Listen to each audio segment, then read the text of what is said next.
May there! How you doing? Bobby Dirkens here.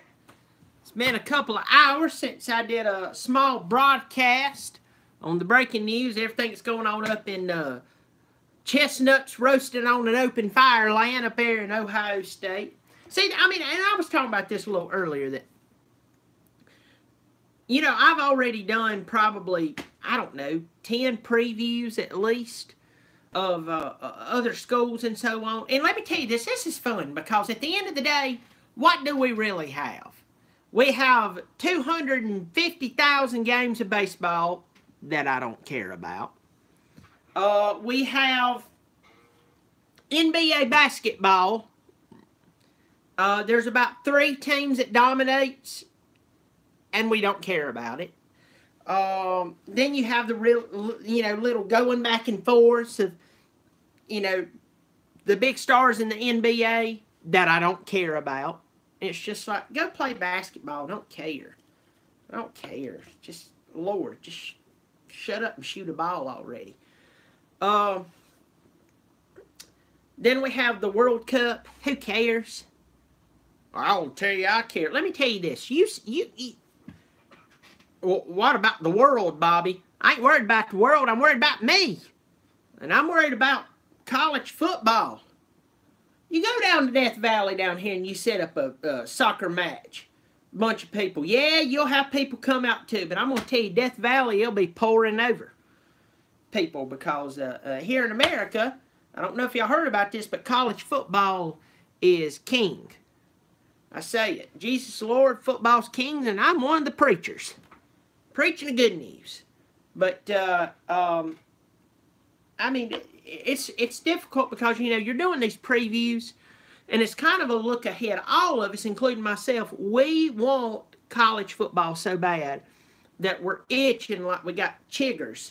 Those wild chiggers just getting up under our skin. We're like shaking and stuff. We want it. We're dying for it. We want it. It's like, please happen. So you go and you talk about a team like Ohio State. Everybody knows right now there's all these rumors swirling that Urban Meyer is on paid leave. Let me explain what that means. That means that there is enough idea of what's going on to put him on leave, but there is not enough damaging evidence to take his money away. So for all of you who are sitting here going, he's done, bye-bye Urban Meyer, we hate you. You're celebrating way too early.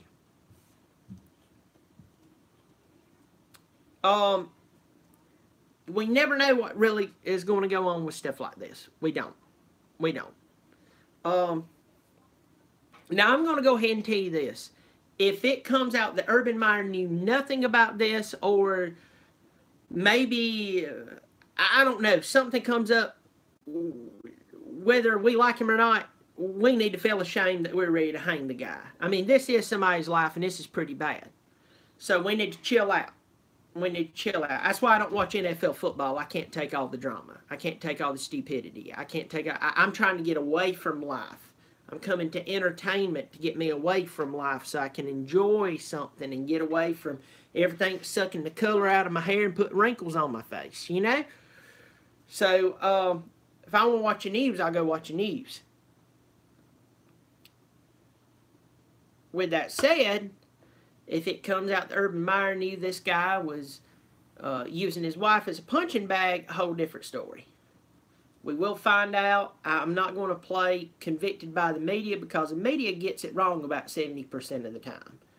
They'll get it wrong. Remember, media is just looking for a story. Media ain't looking for a truth. Media is looking for the right now story. I don't care if they trash you live. And see, that's all fun and games when we're talking about somebody else till it happens to you. So I know, you're like, Bobby, what's up with you? Normally you're like just all gung-ho, got guns shooting, you breaking wind, making fun of people and cross-eyed and stuff.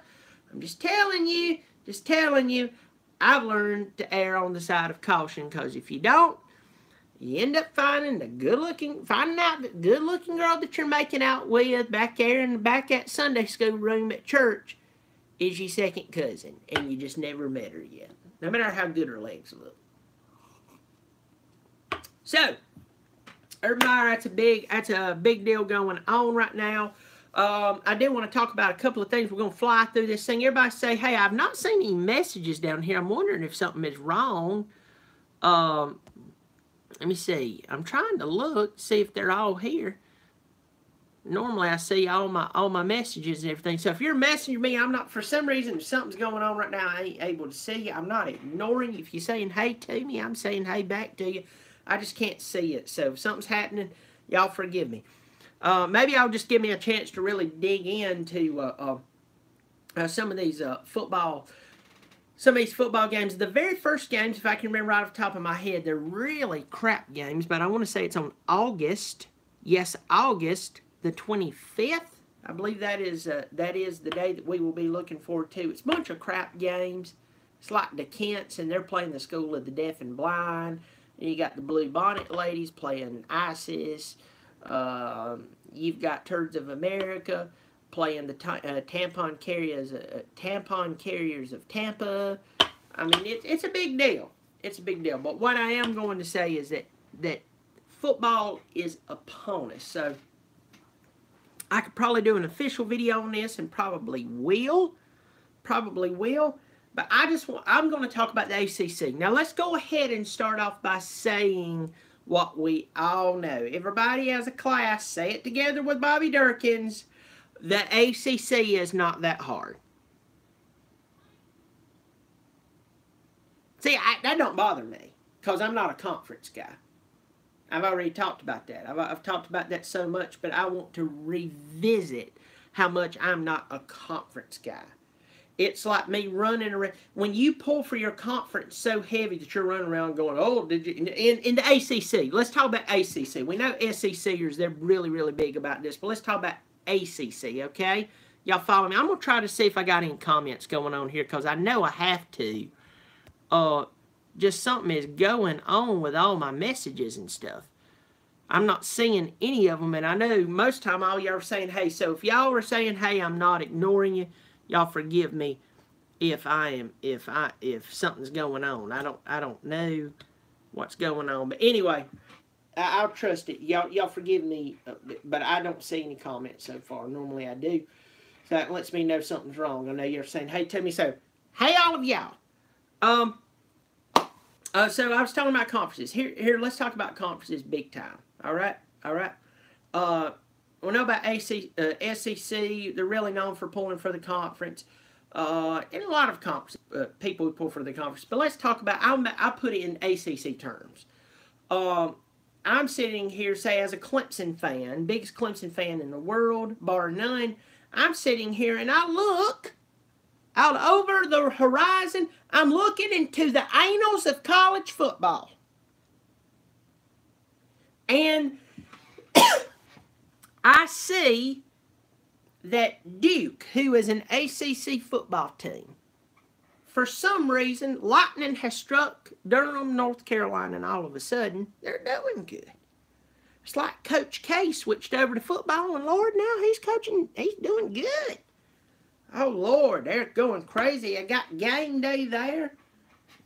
They've only got a stadium, and it only holds about 14 people and a few folding chairs, but Lord, who knows? And then me as a Clemson fan, I go, boy, did you see Duke play the other day? Oh, wow, boy, I tell you, we're really tearing it up. We're tearing it up. Well, Bobby, who do you pull for? Clemson? Really? You pull for Clemson? I thought you just said, we're tearing it up. Well, you know, Duke's in our conference and such. I mean, I get for pulling for when one of your boys play out of conference games, but at the end of the day, it's based off of what your team does. At the end of the day, that's what it's all about. So, my equivalent of pulling for your conference with such intense pride is kind of like going around to all your buddies bragging about who your brother's dating. You see that good-looking thing my brother's dating? What about you, Bobby? You're dating some snaggletooth woman who you'd have to be drunk to even want to, kiss her on the cheek. Well, I'm not talking. Oh, that's my brother. That's who he's dating. He's dating this good-looking thing. What about you, Bobby? Oh, I'm successful by bloodline. And that's what happens with all these conference pulling fours, each other, and to the point that it gets sick. It's almost like an incest of sorts. So let's talk about the ACC. The ACC is not that difficult. Probably you're seeing one of the more weaker years of the ACC. Just as Florida State is going down, Miami's coming up. So you're starting to see two teams. Once again, it's just basically two teams. Although if you really look across the Big 10, you look across the Big 12, Pac 10, 12, 14, 15, whatever they are, the SEC, we're really seeing a domination of really 1 to 2 teams. So let's be honest with ourselves. I know everybody wants to talk about the SEC and just, they're all just coming in there ready to fight and punch and kick and scream, and it's a tough one. They'll beat each other up. I bet Ole Miss and Vanderbilt and few of those other teams, I just bet they're killer, just like Duke is, and just like North Carolina is. They're not. Virginia sucks at football. I don't know what's happened to them people up there. It's just horrible. I mean, they used to have the Barber brothers and these players. They don't anymore.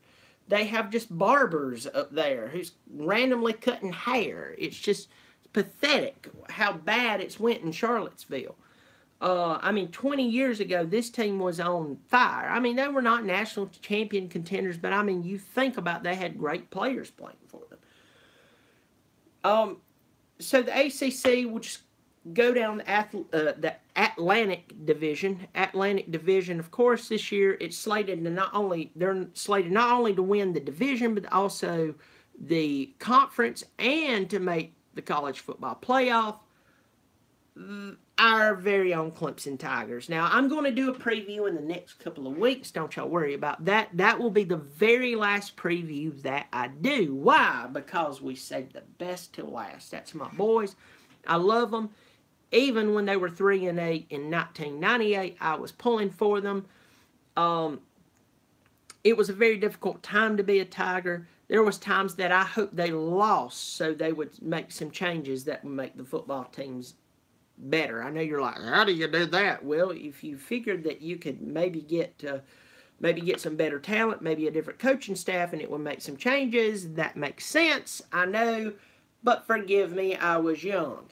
So Clemson Tigers, I mean, every time college football is discussed, it's Alabama and Clemson. It's Alabama and Clemson. It's Alabama and Clemson. It's Alabama and Clemson. Oh, we'll mention Ohio State until today, and then there's Washington, and there's Georgia, but it's Alabama and Clemson. Alabama and Clemson, quite honestly, and I know we're talking about ACC, but Alabama does not have that tough a schedule. Clemson has one of the easiest schedules it's had in years, this coming year. Who I believe will finish second in the conference as far as in the Atlantic Division, in the division, would be Florida State. I've caught a lot of flack for believing that Florida State's not going to be that good.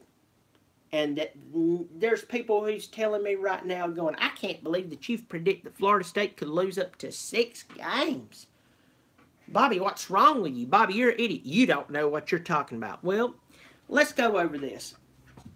So first of all, I want to go ahead and say that I try not to when I talk about people and I talk about teams, I talk about coaches, I remember that they are people. They have wives, they have children, they have families, so I'm not personally attacking them. So when you're talking about certain things, other people, they enjoy just ripping people. I don't. I think that that's such low-hanging fruit, and I think there's too many people doing that. But I will give an analogy. I've had this posed to me in the past couple of weeks since I did my Florida State preview. You've said, Bobby Dirkens, how dare you say that Florida State is going to lose 6 games? I'm looking at their schedule right now. They're going to play at Virginia Tech. They're going to play Miami. They're going to play Clemson. They're going to play NC State. They're going to play at Notre Dame. They're going to play Boston College, who, though in your head you hear Boston College, it sucks. But remember, they beat the living Seminole arrow off your helmet last year. I mean, I couldn't believe it. I thought that I had a stroke and sold myself when I saw you score from last year. I mean, Lord, that was horrible. 35-3? Don't give me that much. Well, we lost everybody. Yeah, y'all lost everybody, including your coach. Gave up, is what I saw. You play Florida at the end of the season. I know that in your head you're sitting there going, well, Florida sucks.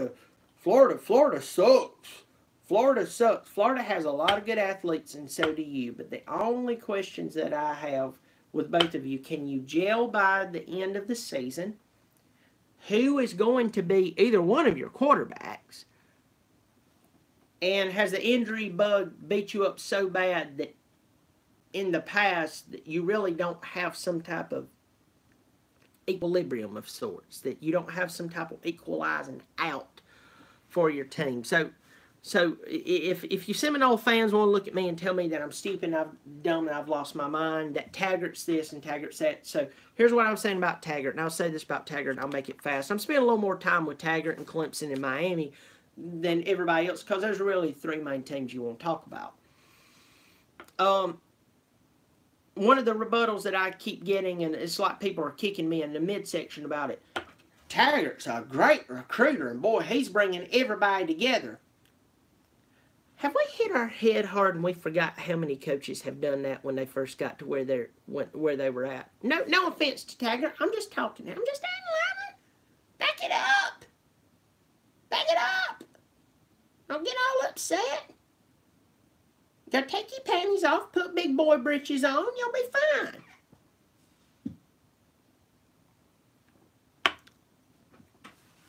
I'll give you one. I don't know if, as I said, I can't see my comments. I don't know what's going on, but Volunteer Roadshow can tell you about this one. Butch Jones recruited like a maniac. He brought everybody together. And they fired him last year. Mark Richt, who I think is not a bad coach. I think he's a solid coach. I just think that he, for some reason, there's just certain big games or continuity across the board. He'll win a big game and then he'll lose a small game. You're like, that just knocked you out of the national championship. What just happened? He could recruit like crazy. Kirby Smart in 2 years got to where Mark Richt couldn't get in 15.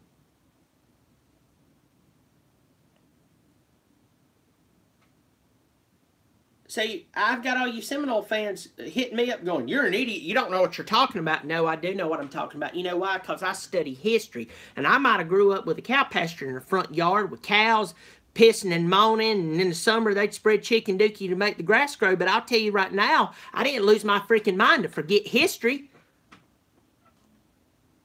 Y'all have. And that's a bunch of coaches. That's a bunch of coaches changes a bunch of fan bases. You get some shiny new coach. I already told y'all, when they hired Dabo Swinney, I thought they made a mistake. How dare you, Bobby, not believe in the new coach? You mean the guy who was the wide receivers coordinator, wide receivers coach, that I wasn't just going up and down? Well, he played at Alabama the last time. There's a bunch of people who played at Alabama who can't coach a crap. But you know what Swinney did? Swinney did what he's done. So time will tell. But all of y'all trying to give me this empty argument that Taggart is great just because he's bringing people together. Do you know you can bring people together and them do absolutely nothing? Time and time again. I know that's, for some of y'all, that's too far beyond you. Some of you, you're not smart enough to get that. You know, you can bring people together and do absolutely nothing. We're all together standing here. What we doing now? I don't know, but we're all together.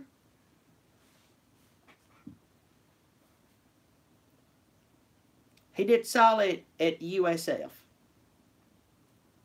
He went to Oregon 1 year. He did nothing. He went, what, 7-6? Something like that. I'll pull it up here while I'm looking.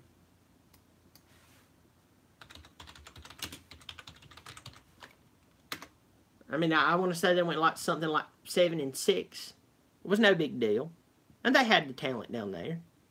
I mean, it is what it is.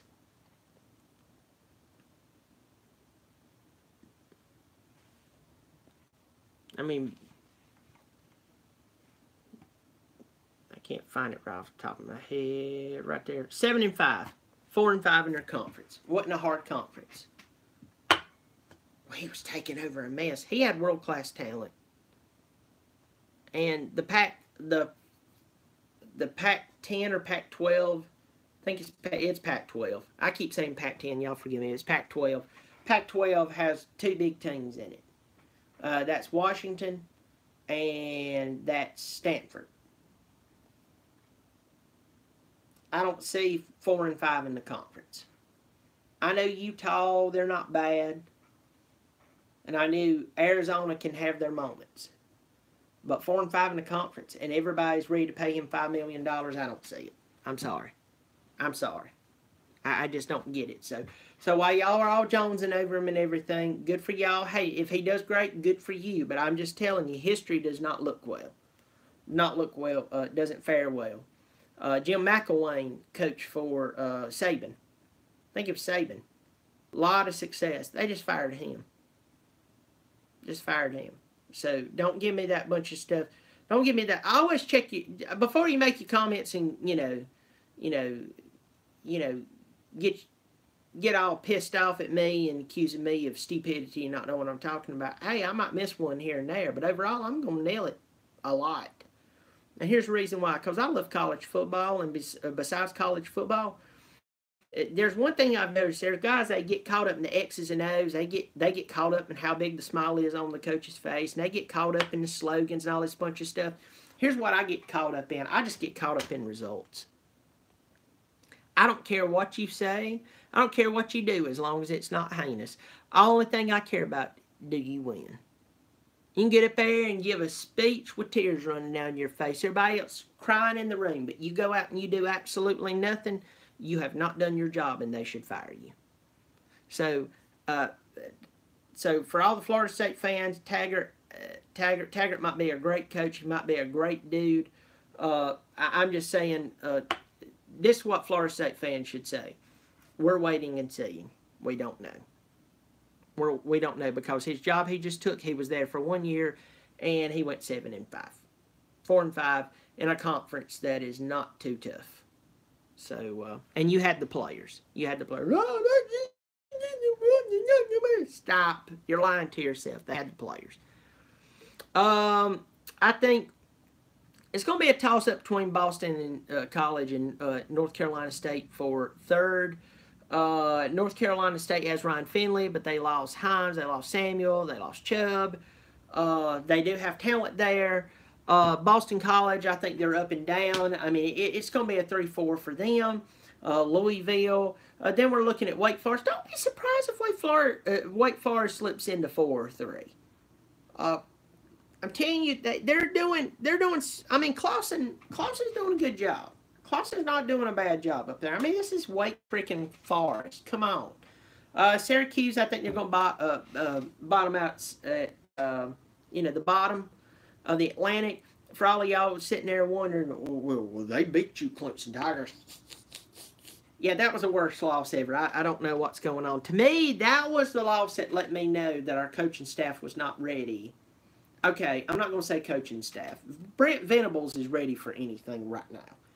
But I feel like our offensive coaching staff was not ready for something bad happening.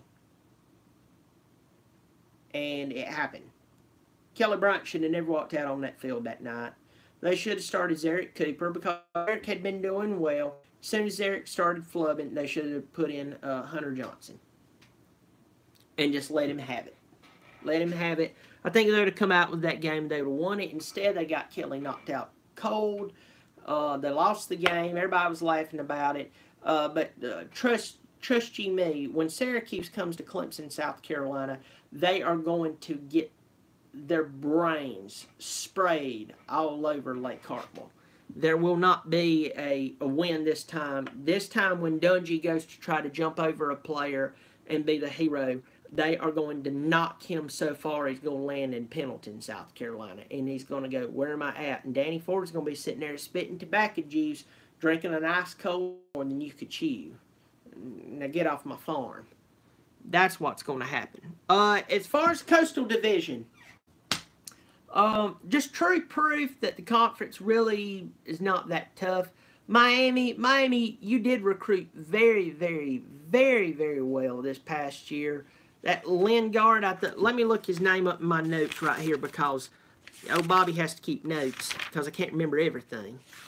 I know y'all think I'm all knowing, and I possibly am, but Lorenzo Lingard, number 2 running back in the country, 6 foot tall, 200 pounds. It just come out this week. He ran a 4.27 40. If you look at him and how he is built, he is not a twig. He's 200 pounds. This youngin is strong. He is a legit running back. Zeus White from Georgia was the number 1 recruited running back in the country. But these two boys, anybody be happy to have either one of them. Going to do solid. They're going to do a solid job. They opened up playing LSU. Everybody's saying, ooh, they're big LSU meeting and everything. It's not the LSU of old. Don't worry about it. Miami's going to beat them. What about that Burroughs kid? Yeah, what about everybody else around him? I mean, my Lord, if you're going to argue with me, at least bring something to the table. Don't bring much emotion. It's my grandpappy. He told me this a long time ago. He said, there's 2 things you need to learn to do, son. If you want to smoke, but you don't want to spend all the money, second-hand smoke. And from this day on, if I kind of feel kind of jittery and everything and try not to smoke, I'll go out and second-hand smoke, save a few dollars, plus I get a smoke break. And then he told me, he said, if you ever get to where you can't make a decision or not know what to say, write down in black and white on paper what you're thinking and what you want to do, because when you have ink and paper, it takes out all the feelings. With that said, Miami, you're the second best team in the ACC, but you are not Clemson. You're way better than what you've been. But once again, you're not Clemson. So I believe it's going to be, we're going to meet again in the ACC Championship. Clemson's going to win the game again. And then going back to Miami with your match with LSU, because I kind of got sidetracked there in my head, you're going to meet LSU. LSU, I mean, if you just took everything that's going on down there and put them in another jersey, oh yeah, they're definitely going to win. But you name the name LSU, and all of a sudden people's like, oh, they're going to play them well, they're going to beat Miami. No, LSU's going to lose. And then after Miami in the Coastal Division, it's just a jumbled up mess. I think Virginia Tech's going to come in next. I think you got to be careful with Virginia Tech. I really do. I think Virginia Tech could be a dark horse to win the conference. Fuentes is a good coach. He knows what he's doing. You got Bud Foster. I mean, my God, they might even rename Blacksburg, Virginia, Bud Foster, Virginia. I don't know. Duke's not horrible like they normally are, but it is what it is. North Carolina, some people even think, so they're going to finish second or third. I think North Carolina's going to fart one big time, and they're going to, maybe at best go third.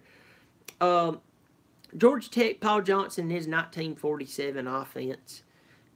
Somebody said that offense can't win. I disagree with you. I think you can win with most any offense as long as you have the athletes. The problem with Georgia Tech is only have 3 majors, and sociology and Parks and Rec, which is the majority of football players, it's not offered. And so, yeah, do I think they're going to be no. Do I think they're going to be great? No. Pittsburgh, I think they're going to be next, and Virginia will be next. It's just like scraping down in the bottom of a sewage tank. It's doo-doo up here, but it's really old doo-doo down here. That's how I kind of view Pittsburgh and Virginia. So, Clemson Tigers, I do believe, whether they're, you know, my team or not, they're going to win the conference. And there's a great chance they're going to go undefeated. I do think that what's going to end up happening is Kelly Bryant's going to be the quarterback starting. I think you're going to see more and more of Trevor Lawrence, more and more Trevor Lawrence.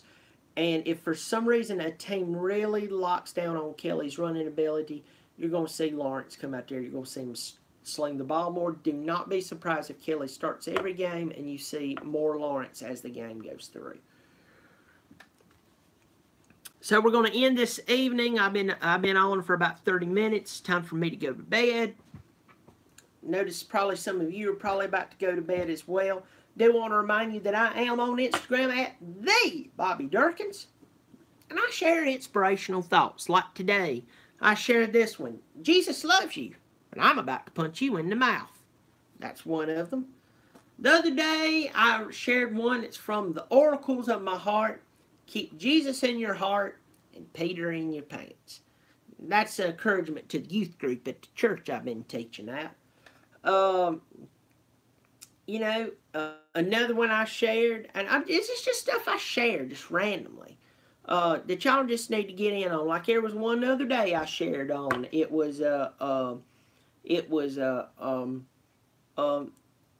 glass half empty, glass half full. Well, most days I ain't even got a glass. So, I mean, y'all one-up me. Stuff that y'all can benefit from. So, listen, I do want to tell y'all, thank you to everybody. Y'all subscribe. I don't like to call you subscribers. I just like to call you us just sitting here chatting. I do appreciate it. Do hit the subscribe button. I'm almost at 1,000 subscribers. That means a lot to me. And hit the like button. Somebody just hit the like button. Thank you so much. I appreciate it. What that does is it lights up how many. YouTube has this whole system of where they rank people, how many likes and all this bunch of stuff. Doesn't matter if your content's good. I could be sitting here. I could be a gorilla picking gnats out of my hair and eating it. And if people liked it enough, they'd say it's good content. I'm much better than a gorilla eating gnats out of my back. Just don't ask my mother-in-law about that. But anyway, do share and subscribe. Tell your buddies about this. If they love college football, they need to be on here and they be checking me out. Go check out Pigskin Pete. Pigskin Pete knows what he's doing. Go check out Volunteer Roadshow. Volunteer Roadshow knows what he's doing. He's good people. Catfish good people. Check out Uncle Lou. Now, Uncle Lou and I have never talked. We've never talked before. I don't even know if Uncle Lou knows I exist, but do check out Uncle Lou. He's got a good thing going on. So, well, listen, I'm gonna let y'all go. My phone's literally about to die, so it might die before I get to finish this. But I just want to remind y'all, I am Bobby Dirkens, and if you agree with me, well, good, because I'm Bobby Dirkens and I'm right. But if you disagree with me, you're wrong. Bobby Dirkens.